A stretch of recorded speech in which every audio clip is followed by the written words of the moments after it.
Welcome to Weird Gun Game. This video is basically going to be explaining the different stats, what they mean, and how you can use them to your own advantage and how to understand them. I didn't actually have a Weird Gun Game video planned for this week because there wasn't an update on Friday. However, I did get a comment asking if I would go in and explain the stats here on the right-hand side of the page because apparently there really isn't a video out there like this. So I figured I don't really have anything planned, but you know what? That's not a bad idea. So let's go ahead and do it. Let's talk about the different stats on the guns and also over here on the equipment as well. I have a few different weapons to also demonstrate some of these stats because they are going to be kind of important to see what happens. But let's go ahead and just hop in, start from the top and work our way down. First things first, damage. Damage is exactly what it is. It is per bullet, how much damage your gun does within a certain range. Your strongest shot is going to be 14.6, and after you get out to a certain range, it's going to drop down to 10.5 for this gun in particular. If you're building a gun, having overall higher damage means it's going to take fewer shots to kill someone. Having higher drop-off damage means it is going to be less shots to kill someone at a farther range. Pretty easy to understand. And this right here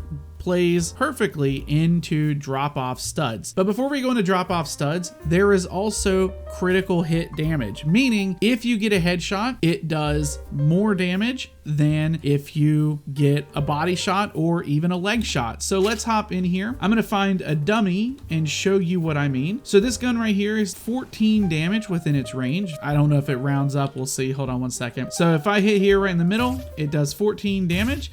But if I hit here on the head, it does 21. So there is a bit of an increase there. However, if you shoot someone, let's say in the legs, now the dummy doesn't have legs, but if you were to shoot an enemy player in the legs, it would do half damage. You never want to actually shoot an enemy in the legs unless you absolutely have to. So we're within my range right now, 14, 21.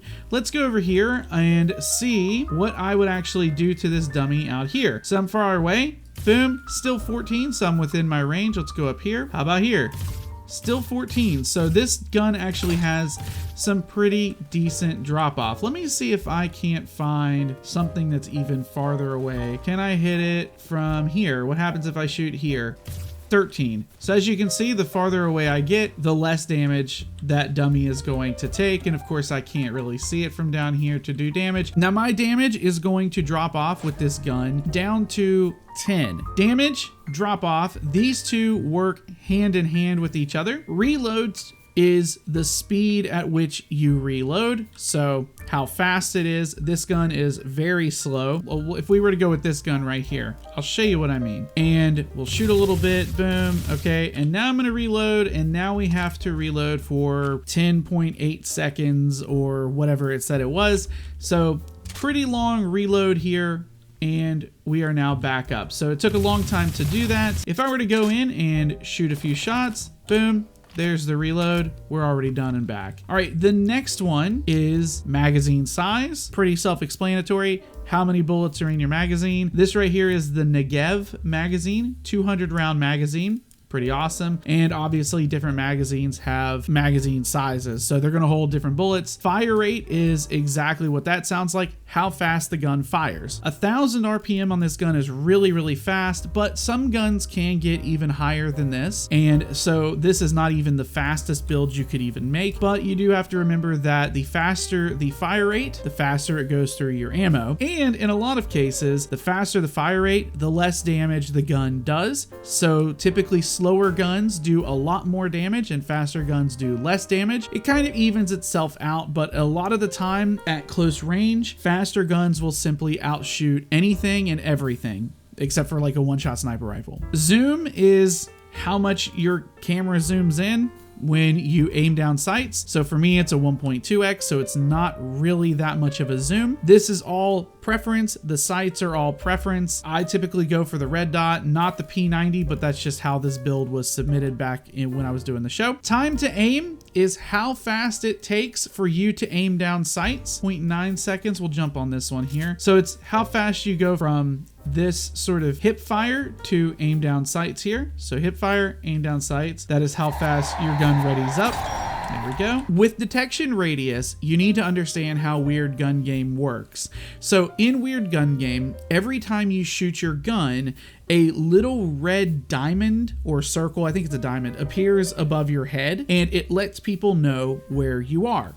But that is only within a certain distance, and that is the detection radius. So the lower this number is, the less people are going to know where you are. The bigger, the more they're going to know where you are. That's all that really does. Movement speed is exactly what it sounds like. How fast you move. So you basically move at 100% movement speed at all times. That's typical movement, but attachments can buff or nerf that movement speed. Movement speed can also be affected by your secondary over here. So if your secondary has a movement buff or a movement nerf, that will compound with your primary weapon. So coming back here to primary, this gun has a very, very slight movement nerf at 0.8%. So instead of me running at 100%, I'm running at 99.2%. So it's not really that much of a difference. Suppression is what happens when you get shot at and your screen starts turning black around the edges. I'm not actually sure what it does to affect you as a player outside of turning the screen black, but that's what happens. Health is exactly what it sounds like. You start at 100 health as your base health, and you can equip items that will give you more health or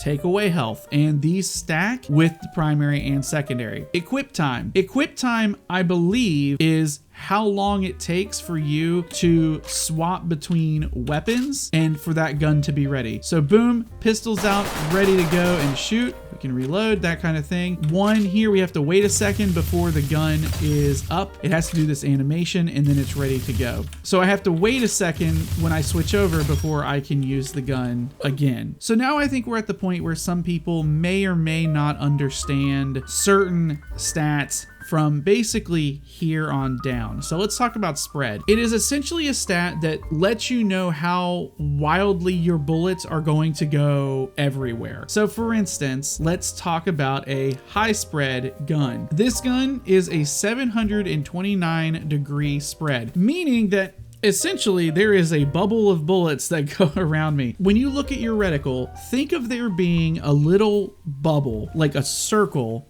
around your reticle. Now that circle can be small, it could be a pixel, it could be very, very tight, or it could be bloomin' huge. It could be massive circle that heck even takes up the edges of the screen. That is your spread. Within that circle is where your bullets will go. So in the case of this gun has an almost 800 degree spread, meaning that you can't even see the circle. It's off the map somewhere. It might as well be a bubble around my character. And this spread is so bad for a shotgun that even if I put my barrel in this dummy and shoot, I miss it. It will almost likely never actually kill this dummy. But if I were to come here and jump on this one, same gun is 3.8 degrees. Now this is not the lowest spread you can get. There is a difference between this spread and this spread. So this spread right here is when you are just hip firing, and this spread right here is when you're aim down sights. It will always tighten up to some degree and make it smaller. So when you are shooting with a shotgun or something like that, you always want to aim down sights before you shoot, unless they're like directly in front of you and you have to hip fire them. But aiming down sights, always the best. I'll pull this up here. This actually can hit from this far away and kill this dummy. Heck, I can even hit this dummy right here from this far away. It won't kill it very quickly, but you can actually see the impact here at even at 0.9 degrees from this far away. It's hitting in this big of a spread all around this dummy. This spread also affects every other gun in the game, even when it comes to, let's say, automatics. So when you're shooting an automatic, you might notice that your shots go all over the place with a handful staying where you want them to go. So that has bad spread as well. So recoil is essentially when you fire your gun, it is going to make your gun move upwards. So I've got this is normal recoil. You can see if I were to come over here and shoot this wall, my gun is going to start moving up. Now this one's probably not a great example because it's got a pretty low recoil. You can actually see the spread here. But let me show you a different set of recoil here. So I've made a really big recoil sniper rifle here. What is going to happen is that the recoil on this is going to be so big, it's actually going to spin me in a circle. As you saw, I went like this. I got spun all over the place. So if I were to do this and shoot, I'm now looking the other way. That's what the recoil does on this. This is super highly exaggerated. But if I were to go and get, let's say, a different gun, like this one that I made, which is lower recoil, I can actually shoot at, let's say, a target here. So my gun just kind of goes straight up here a little bit. We can ADS. And aim down sights recoil is a little bit different than regular recoil because it will be less. But if I were to go and get, let's say, an AR, and we'll show you how it works on an automatic here. We'll grab this one. Recoil here, not very much. It has horizontal. So vertical recoil is up and down, how much the gun actually rocks up and down. Horizontal recoil is how much it goes side to side and how much you have to deal with there. Now, while aiming down sights, this gun apparently has, it either has no vertical recoil or it's not showing because maybe the stats page isn't long enough or something. I don't know. It's not letting me go down to see it, but it still does have a little bit of horizontal, which is not a lot. So degree wise, it's how far in terms of degrees it moves. So if I come here and I start shooting, you can see that my gun starts going up a little bit there. But if I aim down sights, there's the vertical recoil, so there is still some. But if I control it by pulling down on my mouse a little bit, my gun won't move at all. Horizontal recoil, you don't really need to worry about too much unless it's like super crazy. What it'll do is as you're shooting, your gun will start doing this move right here. But most guns don't really do it, but you still want to make sure it's not crazy high because like you saw with the sniper rifle, when you do it, you will do this move right here and do this. So that's what you want to watch out for with the recoil. And so those are all the stats that you're really going to see unless you go, let's say, to shotguns here. So shotguns, we'll talk real quickly about pellets. That's just how many pellets come out of the gun when you shoot it. So how many bullets actually come out at once with the shotgun. It sprays, that's how many bullets come out. You can have some as low as 1, 2. You can have some that are all the way up to 100, maybe even more than 100, that kind of thing. And so when I'm building a gun, depending on what kind of gun I'm making, if I'm going for a shotgun, I'm going to go for a decent amount of damage and I want some pretty decent range, which for a shotgun is this. This is okay. I'm not saying that this is great, but it's okay. Can always be better. I definitely want a higher fire rate and a pretty decently fast reload. When it comes to ARs, I'm looking for low recoil, fairly good drop off, and fairly high damage. Personally, I'm not a big fan of super slow firing guns. This one's relatively slow. I like to keep my RPM above 650 at least, and a decent amount of damage at 650 because there are so many really fast guns in this game. You can get outshot easily. Sometimes 650 just isn't enough either. So yeah, I like to have a little bit of a faster fire rate. I also like to have a little bit of a decent movement speed, whether it's 100 or a bonus of over 100. I'd like to keep my health at around 100% health or maybe a little bit more, that kind of thing. And that's pretty much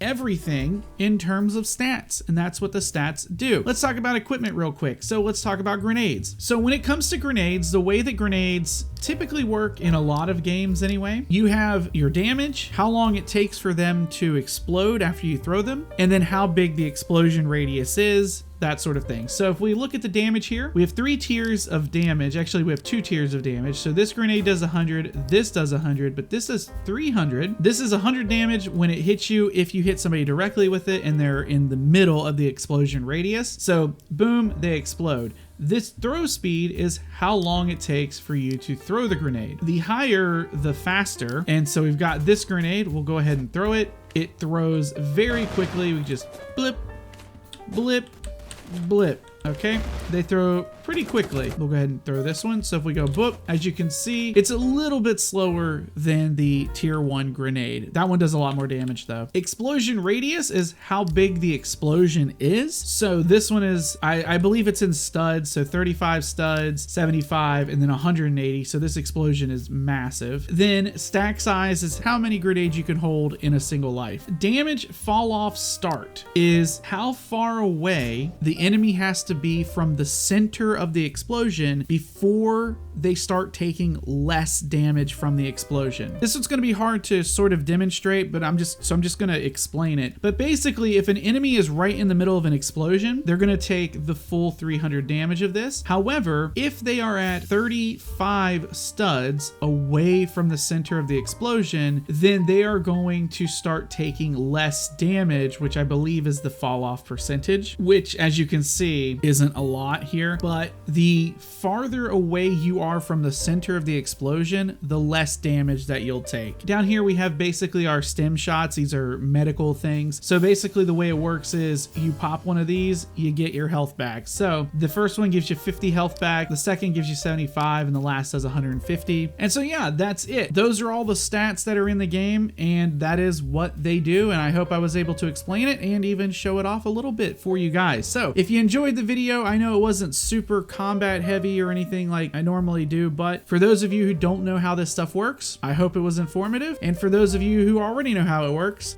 be sure to correct any errors that I have in the comments down below. I'll see you guys next time. I've been BubbaTV24 and I am signing out.